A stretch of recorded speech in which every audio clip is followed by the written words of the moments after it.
आज के एपिसोड में हम बात करेंगे उन दो कत्लों की जिनका ताना बाना दो लाश, 31 टुकड़े, 31 गोलियां और 31 कब्रों के इर्द गिर्द बुना गया। ऐसा षड्यंत्र जिसके तह तक पहुंचने की कोशिश में जुटी पुलिस भी एक बार गच्चा खा गई। जी हां, यह सच है, न कि किसी मुंबईया फिल्म की कोई कहानी। तो आइए पूरी दास्तान से आपको रूबरू कराता हूं। उससे पहले मेरा परिचय, मैं हूं आपका दोस्त और होस्ट रिंकेश, और आप देखना शुरू कर चुके हैं मिस्ट्री हिस्ट्री। दरअसल यह किसी मुंबईया फिल्म की रुपहले पर्दे पर लिखी गई मनगढ़ंत स्क्रिप्ट नहीं है। यह सच है। सच भी हिंदुस्तान की राजधानी दिल्ली से चंद्र मील की दूरी पर स्थित उत्तर प्रदेश के बुलंदशहर जिले का। दरअसल क्राइम की कहानी में पेश इस किस्से की शुरुआत होती है दो पक्षों की रंजिश से। कुछ वक्त पहले इलाके में एक डॉक्टर को गोलियों से भूनकर कत्ल कर दिया गया। जांच में पुलिस जुटी तो डॉक्टर साबाद की किसी से दुश्मनी की बात दूर दूर तक पता नहीं चली। पोस्टमार्टम के दौरान पुलिस को पता चला कि डॉक्टर साबाद के बदन में 31 गोलियां झोंकी गई। बस यहीं पर आकर पुलिस की टीमें अटक गई। पड़ताल में जुटी पुलिस टीम के सामने सवाल था कि आखिर जब कोई इंसान एक दो गोली में ही कत्ल हो सकता है, तो फिर डॉक्टर साबाद के बदन में 31 गोलियां झोंकने के पीछे खास मकसद क्या रहा होगा? 100% का सवाल था। सवाल जितने काम का था उससे ज्यादा वह उलझा हुआ था।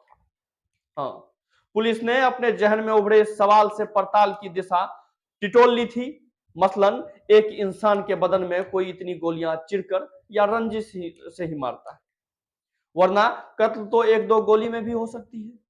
पुलिस के अपने ही तर्क को कत्ल किए जा चुके डॉक्टर साबाद के परिवार वालों के बयान ही काट दे रहे थे, क्योंकि परिवार वालों का कहना था डॉक्टर साबाद शरीफ चाल चलन वाली शख्सियत थे। उनकी कभी किसी को रंजिश की बात तो दूर, तू तू मैं भी नहीं हुई थी। लिहाजा डॉक्टर साबाद के परिवार वालों की इस दलील के सामने पड़ताल में जुटी पुलिस फिर अपने सवाल पर ही आकर अटक गई, जहां से उसने पड़ताल को आगे बढ़ाने की कोशिश में कदम चलाने शुरू किए। बहरहाल कई दिनों की मेहनत के बाद पुलिस को जो मिला, उस सब को एक साथ इकट्ठा करके देखने के बाद एक बात तो साफ हो चुकी थी। हो न हो परिवार वाले भले ही डॉक्टर साबाद की किसी से रंजिश की बात से इनकार करें, मगर कत्ल की इस घटना में रंजिश का एंगल तो कहीं ना कहीं दबा छिपा जरूर है, जिसे तलाश कर बाहर लाना और कातिल तक पहुंचने की जिम्मेदारी पुलिस की थी।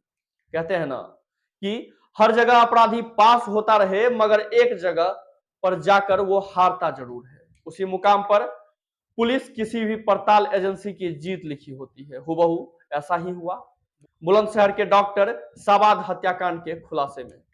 डॉक्टर साबाद की अगर किसी से रंजिश नहीं थी, तो फिर उसके बदन में आखिर 31 गोलियां क्यों? खुद से पैदा इस सवाल में जूझती हुई बुलंदशहर पुलिस पहुंच गई हापुड़। हापुड़ में कत्ल की उस वारदात या लाश की कहानी के करीब, जिसे इसी साल 18 मार्च को हापुड़ के हाफिजपुर इलाके में अंजाम दिया गया था।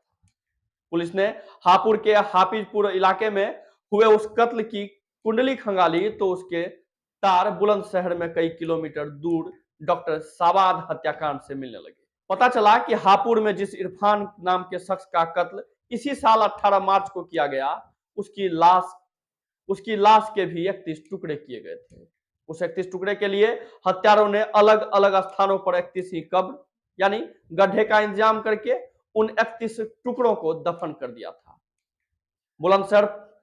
बुलंदशहर पुलिस जब डॉक्टर साबाद हत्याकांड में हापुड़ में हुई इरफान खान की हत्या के बीच पहुंची, तो उसे और भी काफी कुछ जानकारियां मिलने लगी, जिन्होंने क्राइम की इस कहानी की कड़ी से कड़ी जुड़वा दी। पता चला कि 18 मार्च को हापुड़ में इरफान खान की हत्या बुलंदशहर में 31 गोलियां मारकर कत्ल किए गए डॉक्टर साबाद के भाई रागिब ने अपने दोस्तों के साथ मिलकर की थी।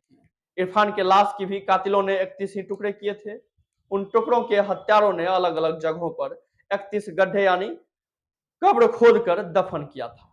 बस बदन में 31 गोली और एक लाश के 31 टुकड़े की कड़ी से कड़ी जोड़ते ही बुलंदशहर की पुलिस अपने इलाके में हुए साबाद हत्याकांड के खुलासे के मुहाने पर जा पहुंची।